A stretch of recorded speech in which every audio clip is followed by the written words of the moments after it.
شہر میں ایک ایسا درندہ موجود ہے جو جنگل سے نکلتا ہے، کسی معصوم کو نوچتا ہے اور غائب ہو جاتا ہے۔ کچھ لوگ آنکھیں مسلتے مسلتے تعزیت کے لیے آتے ہیں، دکھ کا اظہار کرتے ہیں۔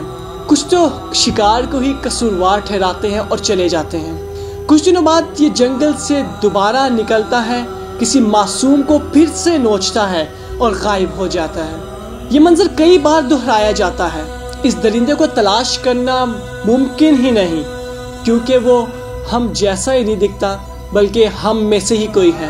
وہ ہمارے ہمسائے میں موجود کوئی شخص ہو سکتا ہے، وہ ٹرک ڈرائیور ہو سکتا ہے، وہ آپ کی نکڑ پہ کھڑا کوئی لڑکا ہو سکتا ہے، وہ آپ کا کوئی کزن ہو سکتا ہے، آپ کا کوئی سوتیلا باپ ہو سکتا ہے، وہ مدرسے میں اسکول میں پڑھانے والا کوئی استاد ہو سکتا ہے۔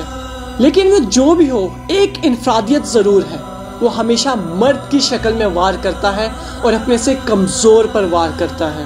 اب اپنے جیسے چہروں پر الزام دھرنا کوئی آسان بات تو نہیں ہے، نہایت ہی مشکل کام ہے یہ۔ شکار کرتے ہوئے وہ اپنے شکار کی عمر نہیں دیکھتا، وہ یہ نہیں دیکھتا کہ وہ ننھی پری ہے، کوئی 3 بچوں کی ماں ہے یا 80 سال کی بڑھیا ہے۔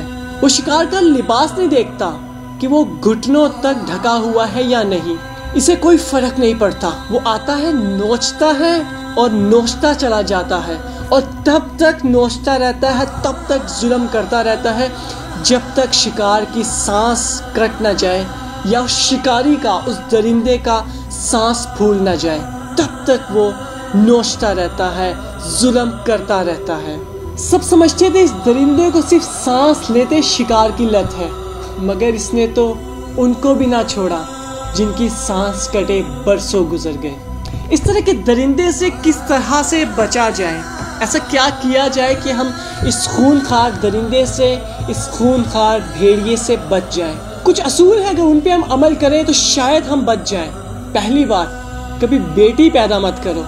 اگر پیدا ہو گئی ہے تو اس کو گھر میں باندھ کے رکھو، اس کو گھر سے نکلنے مت دو، مگر اس میں بھی کوئی گارنٹی نہیں کہ حفاظت ہو سکے گی، کیونکہ یہ درندہ اکثر گھروں میں داخل ہو کر بھی عزت پامال کرتا ہے، تو کوئی گارنٹی نہیں کہ گھر میں بندے رکھنے کے بعد بھی وہ بیٹی محفوظ رہے گی۔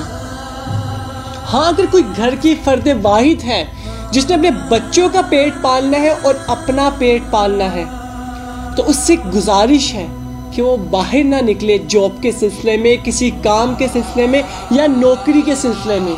وہ زہر کی پڑیا لائے، خود بھی کھائے اور اپنے گھر والوں کو بھی کھلا دے۔